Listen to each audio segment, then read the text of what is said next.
Good evening, everybody. We are coming on the air with some live footage of President Trump speaking at Turning Point USA in Phoenix, Arizona. Let's watch. 2024, Turning Point's grassroots army helped us win Arizona in an absolute landslide. We won all 7 swing states. We won the Electoral College 312 to 226. We won the popular vote by millions of votes, and we won, and that's the first time in decades that a Republican, I don't know what that's all about, won the popular vote. But we won by a lot, and we won 86% of all counties. Now think of that. Counties. To me, that's the biggest of all, most important of all. 86% of all counties in America, 2,700 to 525. That's called a landslide. And I want to thank everybody at Turning Point Action who's working tirelessly to help us get out the vote this November 3rd. And I especially want to thank all of the executives and Erica Kirk in particular. Thank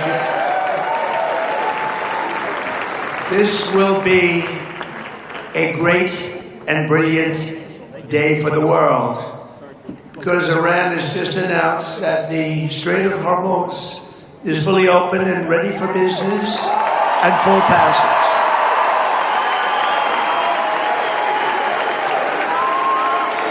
But the naval blockade, with the greatest navy in the world, from the greatest military the world has ever seen, we built it during my first term. We built it. They said I was crazy. We weren't so crazy, were we? Will remain in full force and effect as it pertains to Iran until such time as our transaction with Iran is 100% complete and fully signed. And this process, we're getting along well, but who knows with anyone, but who knows with Iran in particular. This process should go very quickly, in that most of the points are already negotiated and agreed to. You'll be very happy. The USA will get all nuclear dust. You know what the nuclear dust is? That was that white powdery substance created by our B-2 bombers, those great B-2 bombers, late one evening, 7 months ago. No money will exchange hands in any way, shape, or form. Iran will be, and you know how we're going to get the dust, right? Iran. We were going to take it anyway.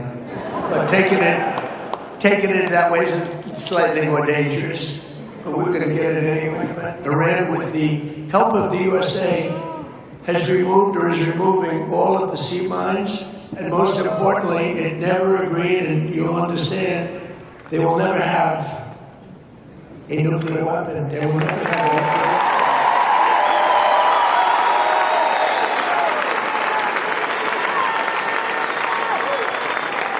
And somebody said, how are we going to get the nuclear dust? We're going to get it by going in with Iran, with lots of excavators, because the B-2s, remember when fake news CNN said, well, maybe obliteration is too strong a word, obliteration. That's so deep. We need the biggest excavators you can imagine, but we're going to go in together with Iran, we're going to get it, and we're going to take it back home to the USA.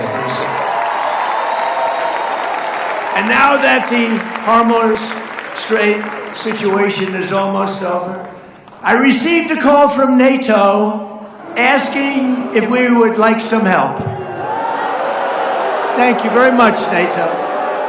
And I told them I would have liked your help 2 months ago, but now I really don't want your help anymore. Because they were absolutely useless when we needed them. But actually, we never needed them. They needed us. They need us. They need us so badly. You know, it's a little bit like if you're a politician. It's hard to believe I'm a politician, but after I won, people came up to me, sir, I'd like to make a major contribution to your campaign.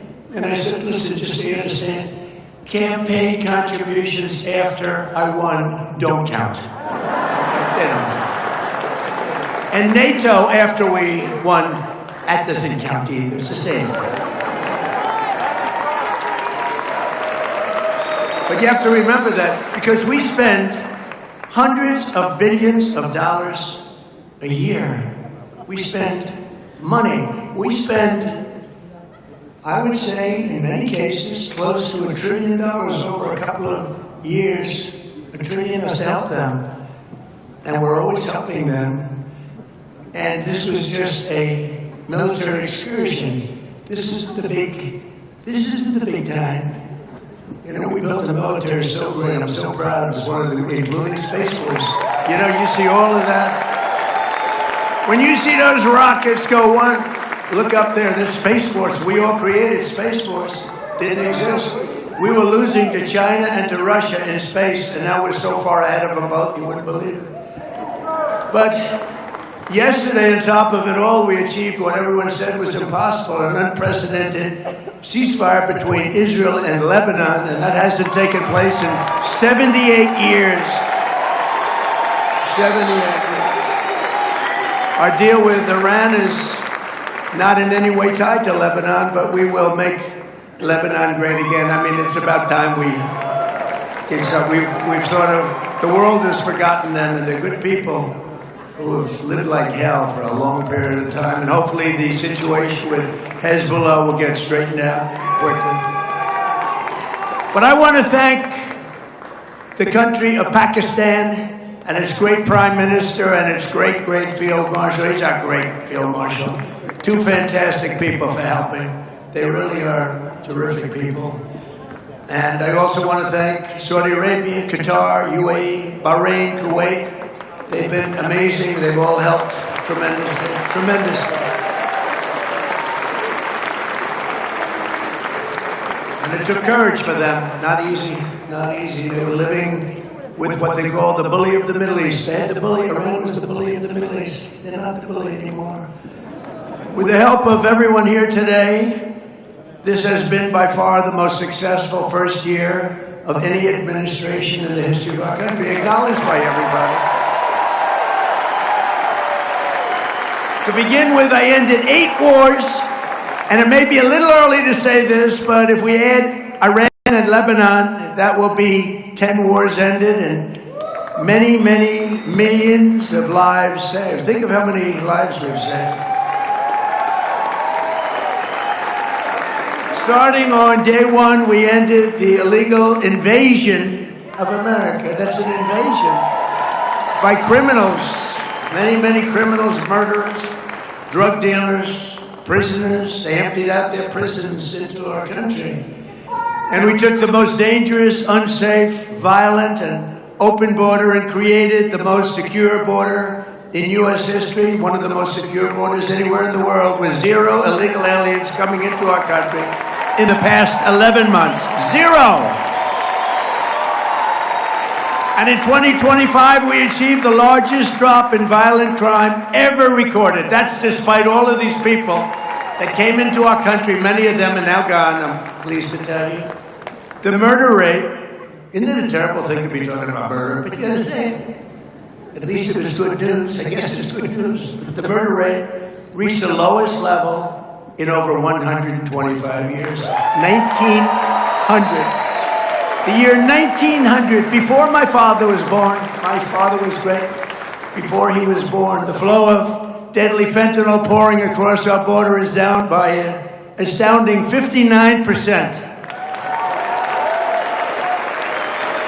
And as you probably noticed, if you watch the news, illegal drugs coming in by ocean or sea are down by 97%. 97%.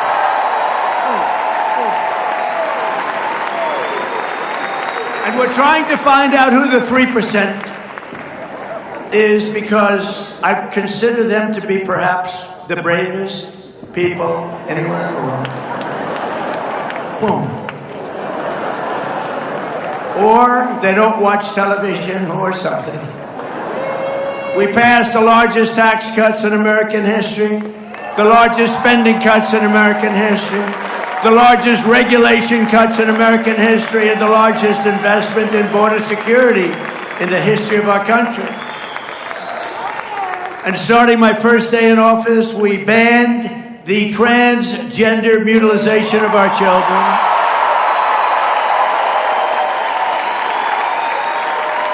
And we made it the official policy of the United States of America that there are only two genders, male and female. That was easy. Could you imagine if I was up here 20 years ago or 15 years ago, probably 12 years ago, and I said there are only two genders, male and female. People would say, what the hell's he saying that for? Is he crazy? It's got to be the worst speech I've ever heard. Why is he saying that? Or why is he saying that we got men out of women's sports? Can you imagine saying that 15 years ago? 15 years ago, if you said, and we got men out of women's sports, the audience would say, what's wrong with that guy? It's the craziest thing I've ever heard.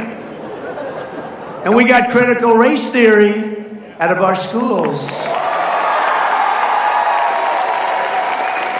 And we abolished DEI across the entire federal government. And we eliminated so-called affirmative action in federal contracting and university admissions.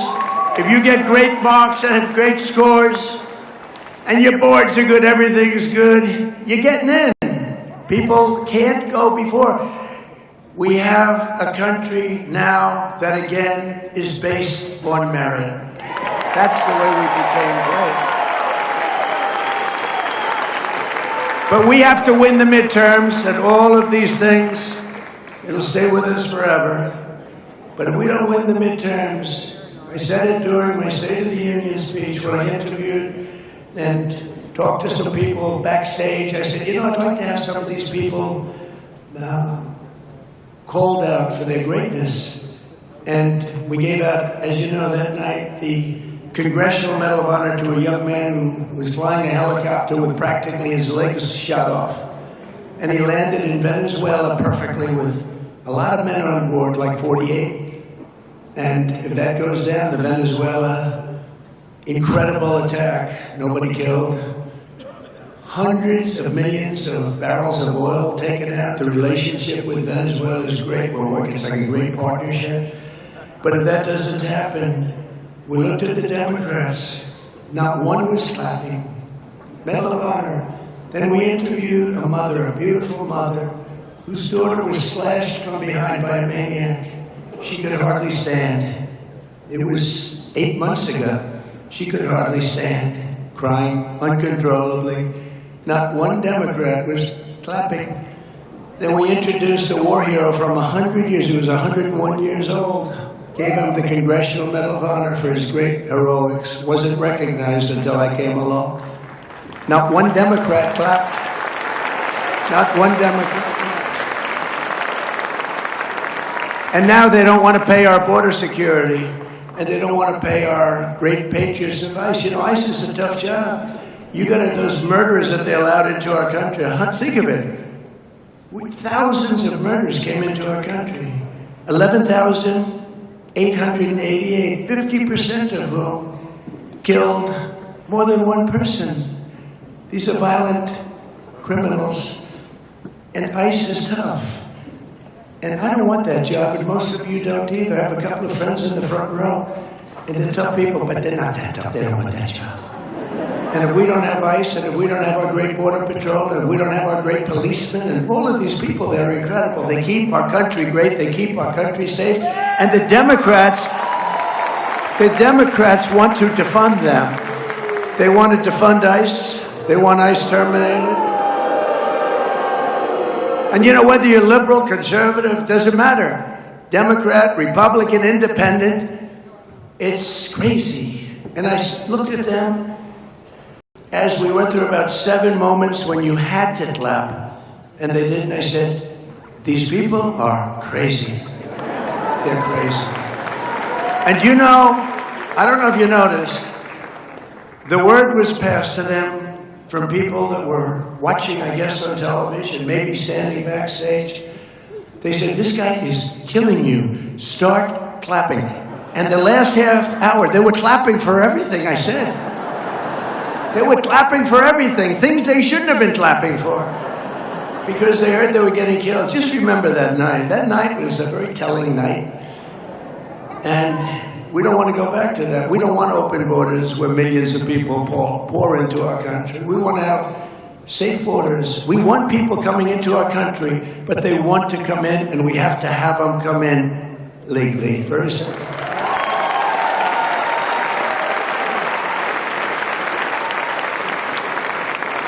So I signed a historic executive order starting the process of shutting down the Federal Department of Education and sending education back to the states.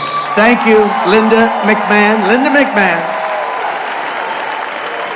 You know, education, move back to the states where it should be. You don't want to have a bureaucrat from Washington who couldn't care less about your community telling you how to educate your child. You have your local boards and your parent groups. One thing, I know you love your children. I'm not sure that they do. But we've largely removed education. Well, we just did it. Just move them back.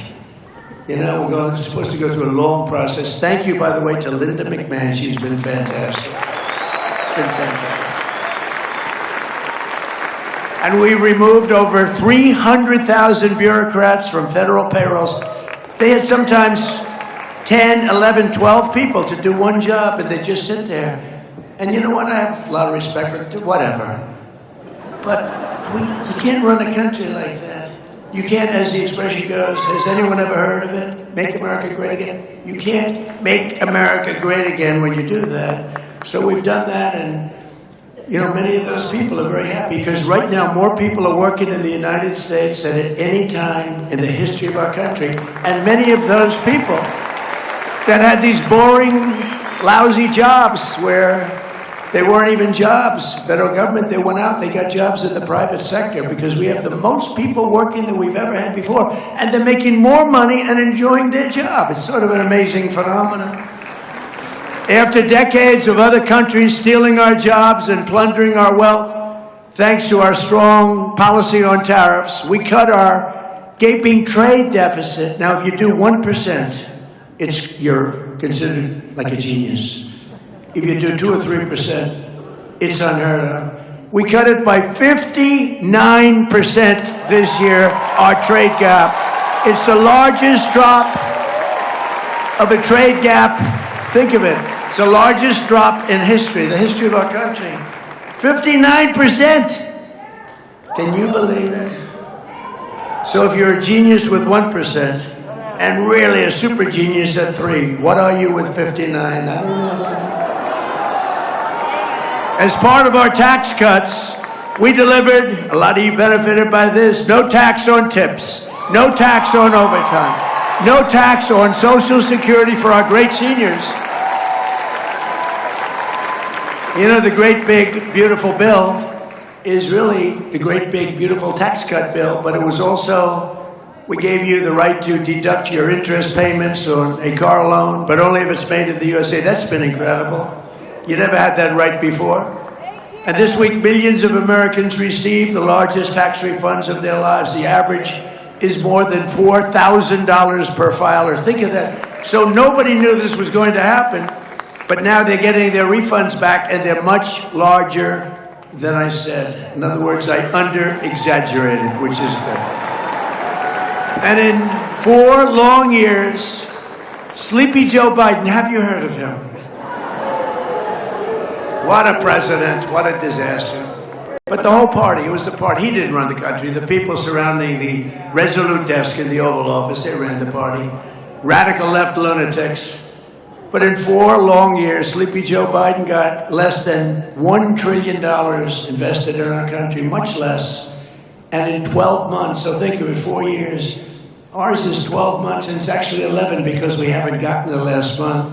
So in 11 months versus, think of that, versus 4 years, they did less than $1 trillion. In 11 months, we did $18 trillion of new investments coming into our country. And that's a record for any country anywhere in the world by a lot. And the king of Saudi Arabia told me, when I was in Saudi Arabia, they invested $2 trillion in our country. But he looked at me, he said, you know, Mr. President, a short time ago, We viewed the United States as a dead country. We thought it was dead. And now you have the hottest country anywhere in the world. And he's right, the hottest country anywhere in the world. For years before I took office, people thought that America was in decline, that our best days were in the past, and that the sun was setting on American power. But no one thinks that anymore, because we are indeed the strongest, the hottest, the best country anywhere in the world. And you know what? Nobody laughs at us anymore. They were laughing. They thought we were a laughing mess. Under this administration, America is on the march, and America is on the rise like we haven't seen maybe ever before. We are respected again as a country, and we're respected at levels that nobody thought possible. Unlike past leaders, this administration does not apologize for American power. We are not ashamed of American might, and we do not hesitate to defend the American people, which is what we've been doing for the last 2 months, because Iran cannot have a nuclear weapon. It's very simple.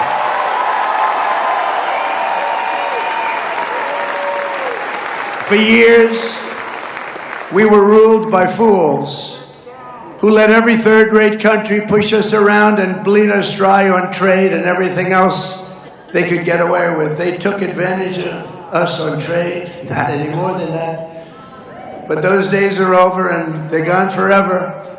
America was not founded by weak and timid men who cowered in the face of evil or sat by as danger loomed and let our country go to hell.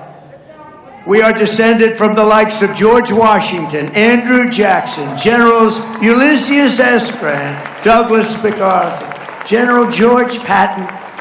Our ancestors knew exactly what to do with America's enemies. Beat them, and beat them good. That's what they had to do. That's what they had to do. And if NATO teaches us any one thing, and I hope you all watched, because they weren't there for us, if it teaches us any one thing, we have to rely on ourselves. We can't rely on outside countries and outside sources. So do not listen to the craven and cowardly voices who tell you America needs to think small or to shrink from our duties or potential. Most people, they wanted to, this recent situation, they wanted to do it, but they said, oh, let's not get involved. Sometimes you have to get involved. You have no choice but to get involved. If you're going to remain great, sometimes you have to get involved. Remember, I'm the peacemaker. I'm the one that settled 8 wars. I settled a war that would have killed 30 to 50 million people. India, Pakistan. You have to sometimes get involved. We are the inheritors of the most incredible civilization that has ever existed, and our task is to defend it. We have to defend it. Past leaders used our wealth and power to make other countries rich and treated our military like a charity for the world while getting barely a word of thanks in return. Nobody thanks us. They don't say, oh, thank you so much. They don't thank us. They think we're stupid. That's really what it is. They don't thank us. Now, we're using American strength to advance American interests for American citizens and to ensure that we remain the most dominant country on the face of the earth, which we're doing at levels that nobody can believe, actually. Every branch of our armed forces is setting new recruitment records that nobody thought would be possible, because everyone wants to be a part of the greatest military the world has ever seen. In January, our warriors flew straight into the heart of the Venezuelan capital, captured the outlaw dictator Nicolas Maduro, and brought him to face American justice, which is what he's doing right now. And very soon, this great strength will also bring about a day, 70 years in waiting. It's called A New Dawn for Cuba. We're going to help them out with Cuba. We have a lot of great Cuban Americans. Not too many people in this audience, I don't think, but you go to Miami, we have people, Cuban Americans, people that were brutally treated, whose families were killed and brutalized. And now, watch what happens. Under this governing philosophy, instead of locking down our energy resources and putting ourselves at the mercy of those that hate us, and they hate us, and they don't respect us, but they do now, we are unleashing our own supplies with those really beautiful words. Perhaps you've heard them before. Drill, baby, drill, right? And because of that, we now produce more oil than Russia and Saudi Arabia combined, and very soon that number will more than double. That's pretty good. In addition, our new partner, Venezuela. Venezuela's been great, really doing a good job over there, is adding very substantially to that number.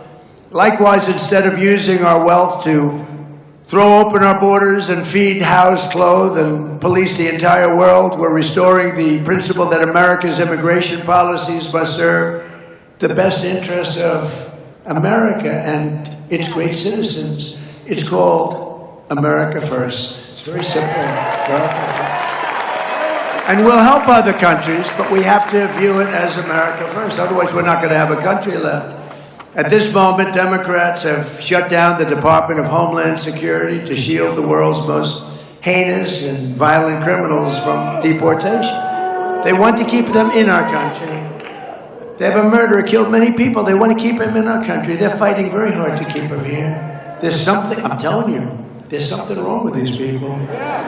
They want to protect deranged monsters like the illegal alien from Haiti who recently beat a mother of two to death with a hammer at a Florida gas station for all to see. It was all on tape. You saw it just a week ago. Last month, a migrant criminal with 15 prior charges and 4 prior deportations threw an 83-year-old veteran onto the subway tracks in New York City, killing him instantly as he got run over by a subway train. Threw him in. It's all on tape. Democrats want to protect him. They want to protect criminal aliens. Republicans want to put them in jail or ideally deport them as long as they never come back. And under my leadership, we ended asylum fraud. We ended all catch and release. We stopped third world migration. We suspended all refugee resettlement except for persecuted South Africans. They're being persecuted. In South Africa, there's a very horrible thing going on in South Africa. It's a genocide. It's a horrible thing. And we made it possible for these people to come into our country. They kill people if they're white, if you're a white person. And I'll tell you what, I did great with the black vote, the African-American vote, and they understand this better than anybody. South Africa, they kill white farmers. And we said, you come into our country, and we let you come in. You get a green card, and you get a passport. You can stay in our country. Terrible. Terrible. We can't let it go on. No, we don't have to talk about it. People don't like talking about it. You know, New York Times wrote a story about it years ago. That was the only story they ever wrote. I'm sure the reporter got fired immediately.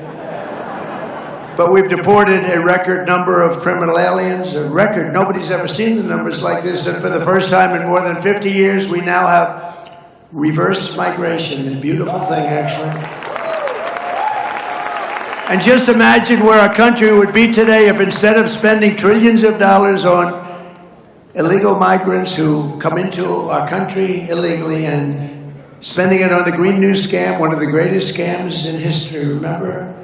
Climate change, global warming, all of this. They actually had global warming, remember that wasn't working because we were actually cooling as a planet.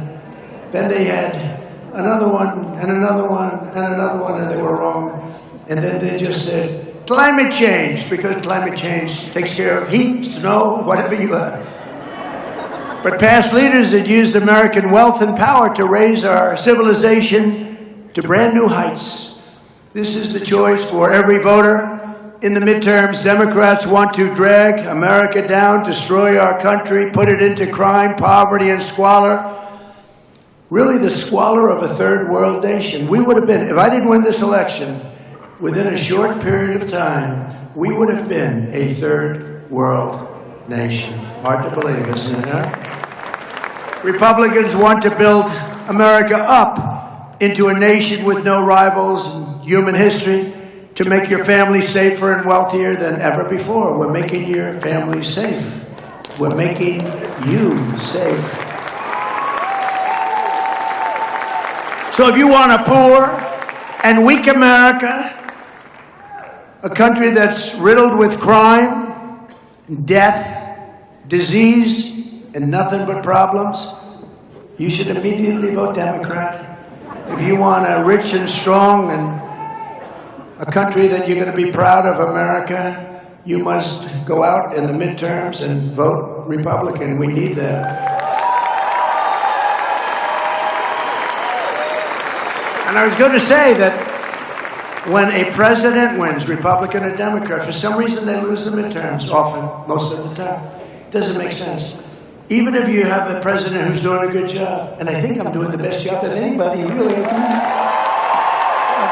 When you add it all up, when you add it all up, nobody's done what we've done. But for some reason, a president, Republican, Democrat, the party does poorly in the midterms.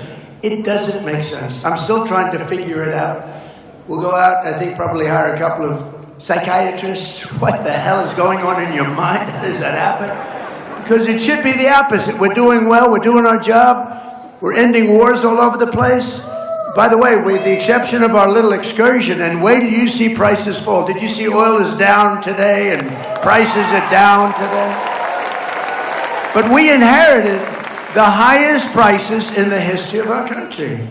We inherited that, and then we worked on it, and what a job we've done, and we took inflation way down. We inherited the worst inflation in history, and what a job. But we had to put out that flame. We had to put out that horrible fire, really, that was taking place in Iran. We had to do it. Otherwise, you want to see a problem? Give them a nuclear weapon. They'd use it the first day. You want to see a problem? They would use it the first day. It's not going to happen. So we're thrilled to be joined today by many incredible Arizona leaders who will help achieve this victory, including candidates for Congress, a lot of great athletes running. I don't know what this is. Jay Feely, great kicker, great athlete. Where's Jay? Jay Feely. Where's Jay? Wherever you are, Jay. Hi, Jay. Great athletes. A sheriff who I've been friends with for a long time, Sheriff Mark Lamb. Sheriff. Good to see you, Sheriff. Got the look, right? I want to get one of those hats, Sheriff. Tell me where you got it. I wouldn't have to worry about my hair. I could just put that. I hear you're doing great in the polls, Sheriff, too. Representatives Juan Ciscomani, Paul Gosa, Abe Hamadeh, Eli Crane,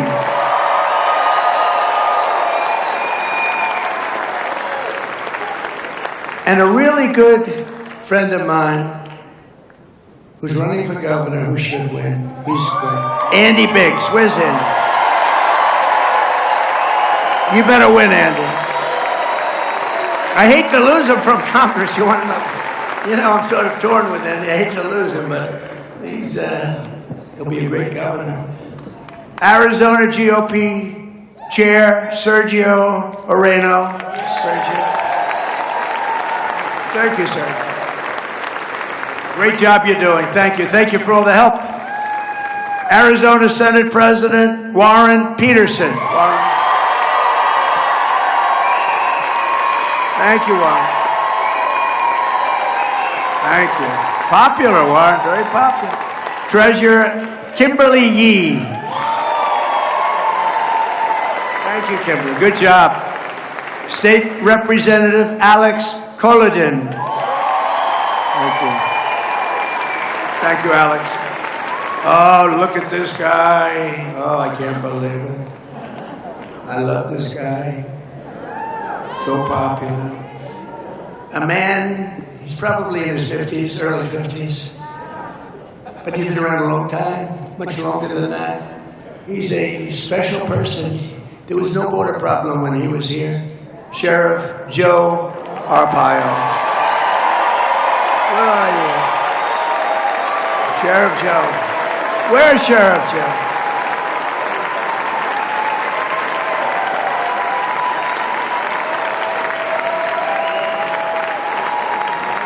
You know, he came out for me when I was running.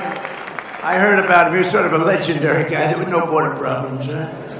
We had no border problems. And he endorsed me right at the beginning, Joe, right long before you saw any of the politicians that were running against. It was 18 people running. And they said, you know, Sheriff Joe endorsed you. I said, you mean from Arizona? A legend? Yeah, he endorsed you before I even started practically. Thank you very much, Joe. I've been with you all the way. Thank you. Appreciate it. Along with a special friend of mine and married to one of the greats, Rush Limbaugh, Catherine Limbaugh. Thank you, Catherine. She's a great woman. And a veteran Border Patrol agent who's been a fantastic friend of me and the campaign and all of the things, Art Del Cueto. Art, wherever you are, Art. And you know, we have a lot of athletes, and I sort of think of myself, I'm sort of big. Sometimes in the wrong direction, maybe. Big. These guys are really big. Ryan Thompson of the Arizona Diamondbacks is a terrific player. We have a World Series champion. I met him today, and I said, you were a hell of a hitter. And really was a great player, and could be probably still a great player. Looks good. World Series champion, Mark Grace. Mark? What a good hit. And what about this guy? World Series MVP. Remember the blood pouring out of his foot? It didn't bother him at all. That blood was pouring the hell out of his foot. I remember it. Curt Schilling.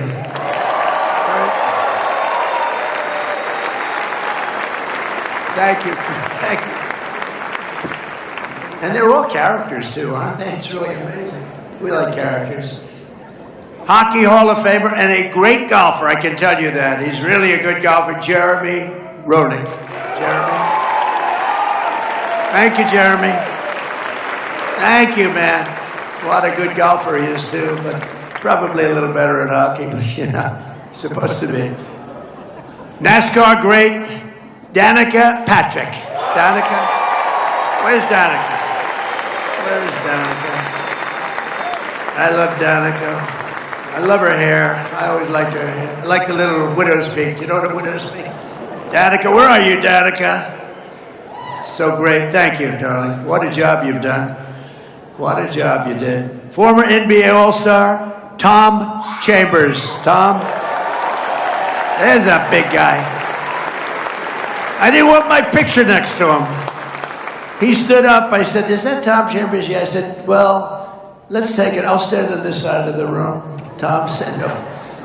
What a job you've done. Great job, Tom. Everyone loves you, too. Arizona sports legend, John Gambadoro. John Gambadoro. Thank you, John. Gambo. Good job. And a lot more. We have a lot of celebrities here, but with your help, we'll continue to deliver on our mandate from the American people like no president has ever delivered before. That's what we're doing. We have a mandate, you know. They said if we could win 3 or 4 of the swing states, that would be incredible. Because it's a little harder for a Republican for some reason. I'll tell you what the reason is. They cheat. That's actually the reason. They cheat like hell. Remember I got out, I said, make it too big to rig, right? Too big to rig. Don't believe the polls. The polls had us way up. Don't believe the polls. Too big to rig. We made it too big to rig. Just keep going. If, no matter what you see, go out and vote. And we made it too big to rig. But they say if I won 3 or 4 of the swing states, that should do it. And we won all 7, right? All 7 of the swing states. As you remember, I recently directed the Secretary of War. How good is Pete Hegseth doing, by the way?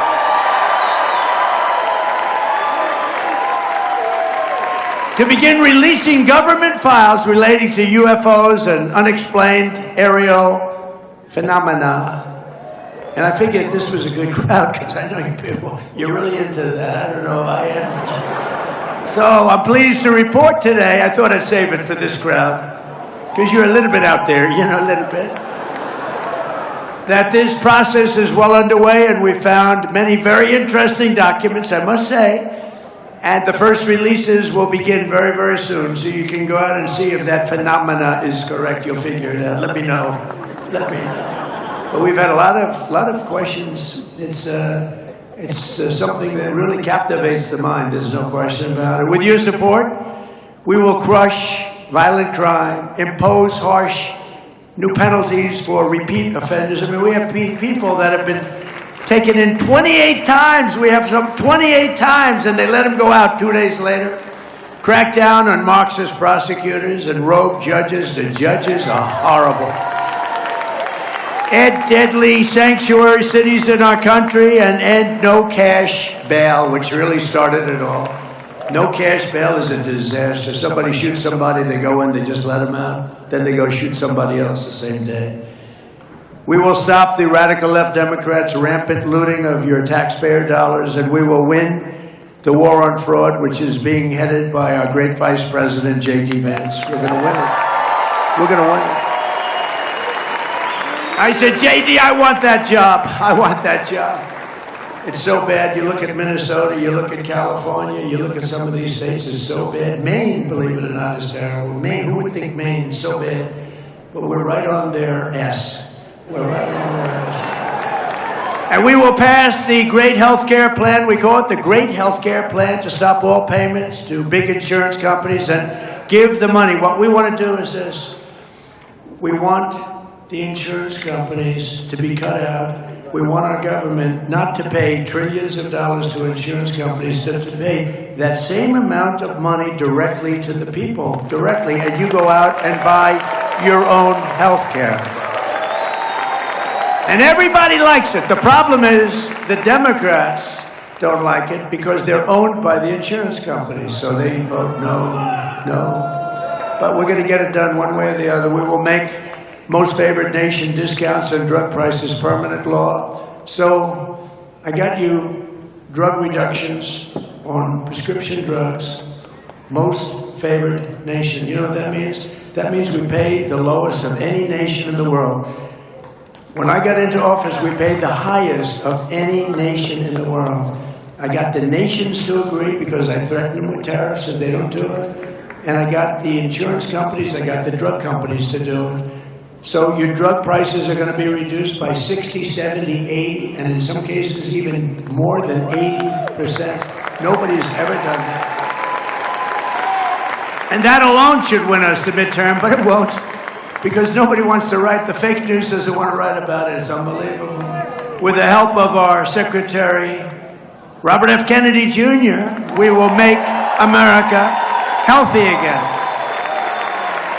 Maha. Has anyone ever heard of Maha? We will make America healthy again. He's doing a great job, Bobby.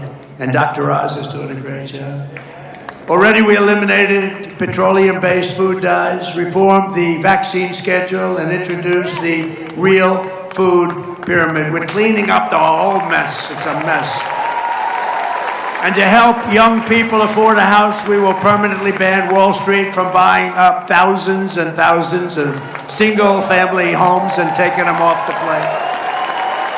And we will pass the Save America Act to protect our sacred American election.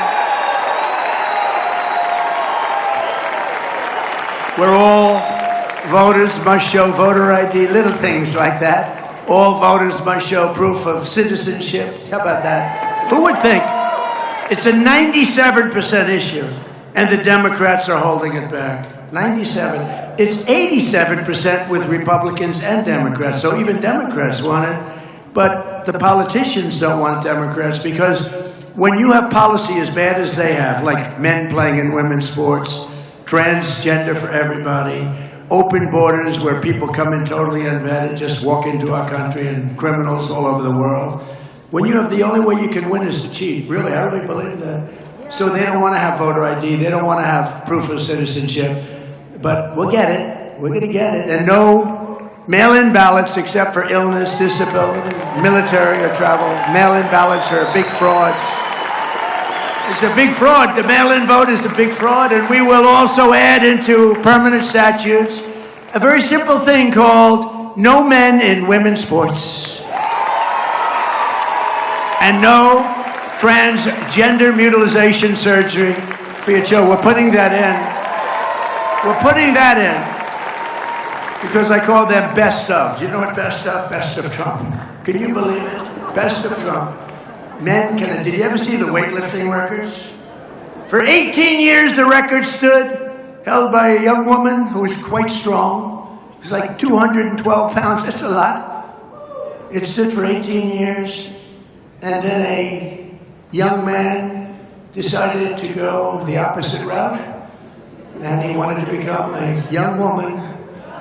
And he transitioned. And he was a failed weightlifter in the men's division. But as a woman, he was brutal. And he broke the record. Remember, this is a record that stood for 18 years. They put an eighth of an ounce here, an eighth of an ounce here for 18 years. They couldn't quite do it. He broke the record by 112 pounds. Or the swimming records. Or the long distance running records. You could go short distance also. Did you see recently there was a long distance race? It went on forever. One of these triathlete type races that had top men, top women.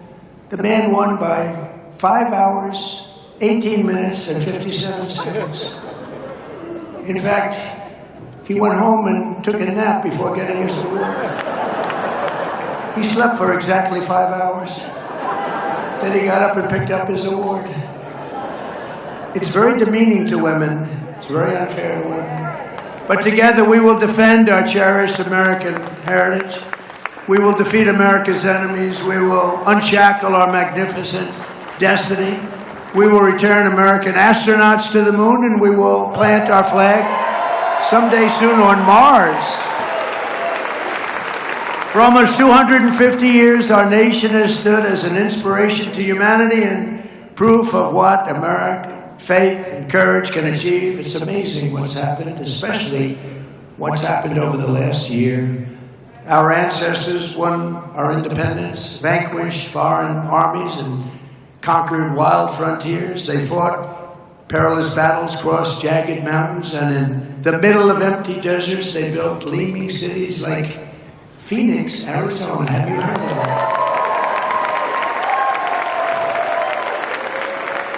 Right from a desert, generations before us poured their blood, sweat, and tears to make America into the most exceptional nation the world has ever known. And today we are making it more exceptional than ever thought possible, than ever before. With your support in these midterms, we will continue this momentum and achieve total and ultimate victory for America. We will fight, fight, fight, and win, win, win.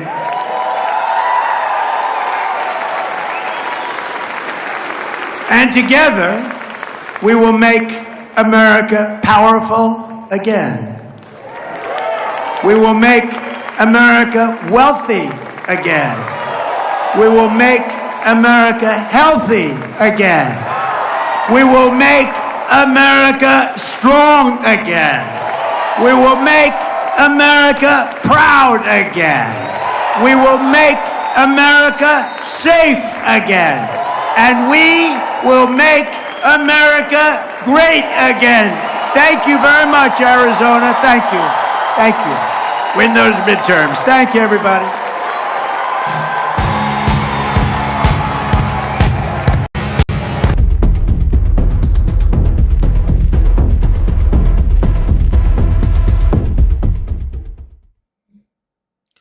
All right, you guys, we are here in the BDN War Room. We were just watching President Trump speak live. I apologize. I was just getting everything set up here. That was quite a long speech there. I did not know he was speaking until right before I went live today. So I decided to pull it up for you guys. So this episode has been pretty long so far. But welcome to the BDN War Room. My name is Brandon Doggett. I'm your host. We are now 48 days into the Iran war, and there have been major developments this Friday. Iran says that the Strait of Hormuz is now fully open for all commercial ships. Trump says that the United States blockade on Iranian ports is not going anywhere. The Lebanon ceasefire started last night. France and the United Kingdom had held a summit in Paris with about 40 countries to talk about reopening the Strait of Hormuz. And the House tried to stop the war last night. It failed by a single vote. Oil dropped around 12% today, and the stock market hit a new record. So let's start with the major breaking news this evening today. This morning, Iran's foreign minister made an announcement saying that the Strait of Hormuz is now completely open for all commercial ships. This applies for the rest of the ceasefire period, which expires next Thursday or next week. I don't remember the exact date, but this applies for the rest of the ceasefire period. Iran says this is because of the Israel and Lebanon ceasefire that began yesterday, Thursday at 5 p.m. Eastern time. Ships will need to follow a specific route through the strait. So President Trump did respond. He posted on Truth Social shortly after the Iranians made that announcement. He said that the blockade on ships from the United States, the U.S. blockade on ships to and from Iranian ports stays in place until a peace deal is signed. But he thanked Iran and said a deal should come together quickly. He also said Israel will stop bombing Lebanon. So if your ship is going to a non-Iranian port, you can pass through the strait freely. If your ship is going to or coming from an Iranian port, the U.S. Navy will still stop you. And those big shipping companies are saying that they will not rush in yet. Maersk, I said that so wrong. Maersk said it will wait and watch before sending ships through. Hapag-Lloyd said there are still too many unanswered questions like insurance, the exact route, the order ships need to go through, logistics, and things like that. There's also another problem, and that is mines. Iran has planted mines in the strait earlier in the war, and the U.S. Navy has already started clearing them. 2 U.S. destroyers went through the strait successfully and started mapping a safe path for commercial ships. Until those mines are cleared, the strait is not fully safe, no matter how much Iran or the U.S. says it is, until all those mines are out. The oil prices dropped around 12% when this news broke, and the S&P 500 hit a new all-time record high. The stock market has now erased every loss it took since the war started, and Wall Street is treating this like the beginning of the end. That's what we are hearing from market experts. Now in Paris today, the United Kingdom, France and the United Kingdom in Paris brought together about 40 countries to talk about the strait. This summit was held at the presidential palace in France. The French President Macron and the British Prime Minister Starmer were the ones running the meeting. Germany's Chancellor and Italy's Prime Minister were there in person. The United States was not invited, nor did they take part in any of these discussions. What did they want to do? They are planning a joint military mission to protect commercial ships in the Strait of Hormuz. The mission would focus on 3 main things: clearing the mines that Iran has planted, escorting merchant ships through the strait, and sharing intelligence on threats in the waterway.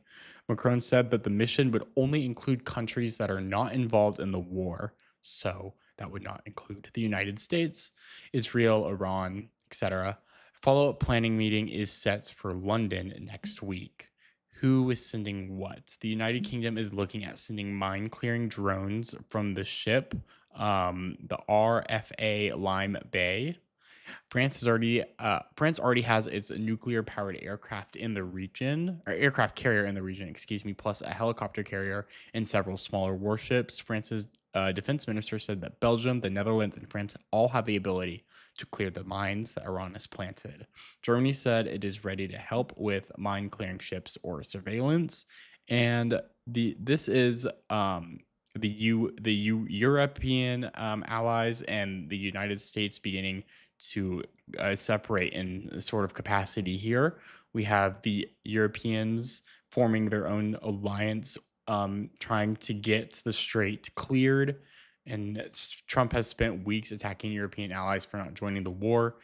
He also called NATO members cowards, and we also watched him in that speech discuss NATO and the Turning Point crowd booing NATO. He told the UK that they don't even have a navy. So Europe is building its own operation without asking Washington for permission or in coordination with Washington.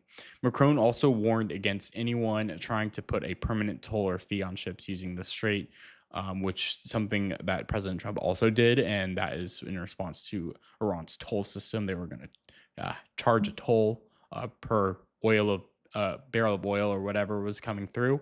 But I want to move on to the ceasefire update in Lebanon, because the 10-day ceasefire between Israel and Lebanon, like I said, started last night at 5 p.m.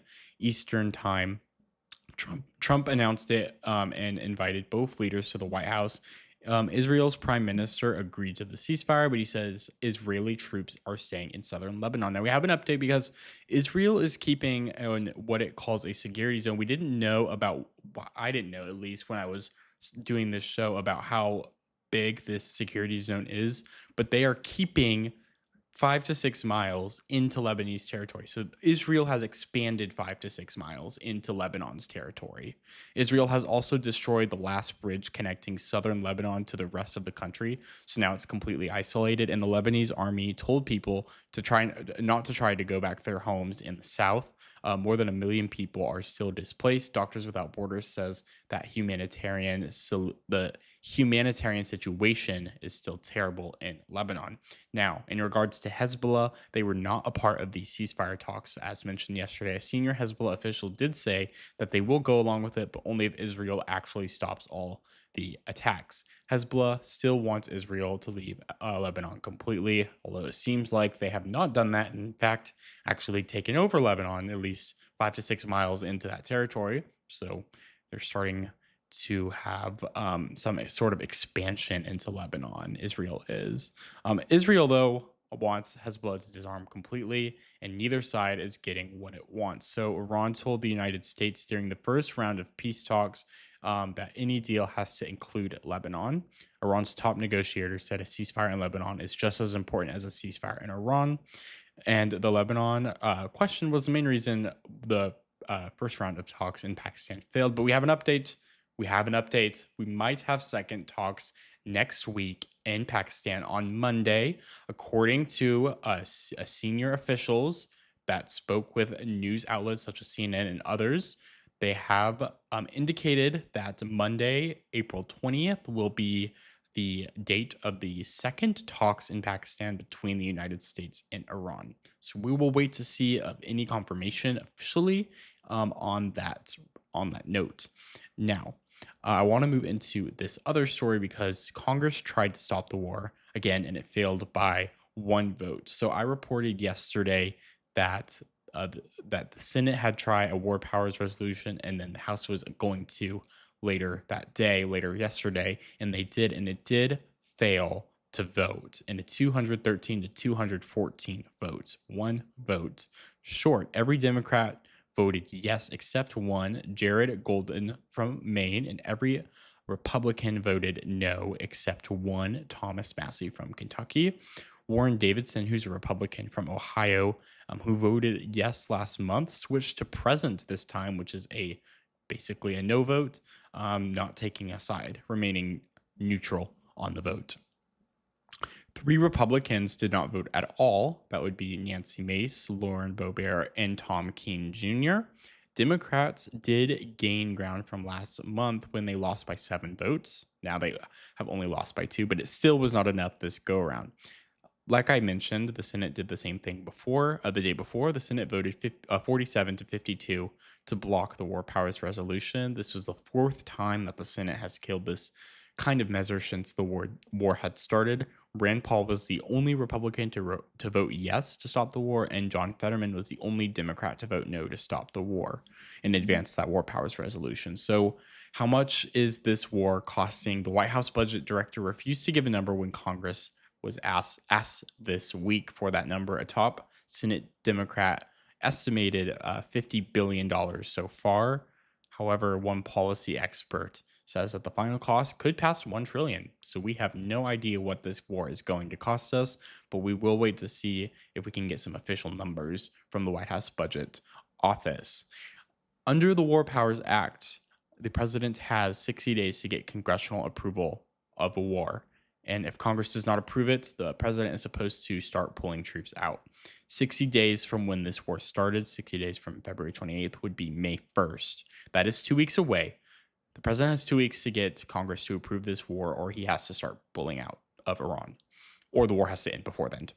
So some Republicans are starting to say that that date actually matters to them, but no one knows if they will actually do anything when it comes around. So like I said, second round of peace talks expected next week on Monday in Pakistan. The current ceasefire expires next week as well, and we are still awaiting any confirmation on those talks. We will continue to keep you guys updated. I appreciate you guys watching the BDN War Room and The Brief. Make sure you are subscribed wherever you get your podcasts, so that way you can listen as soon as these episodes are released. But I will see you guys next week. Have a wonderful week.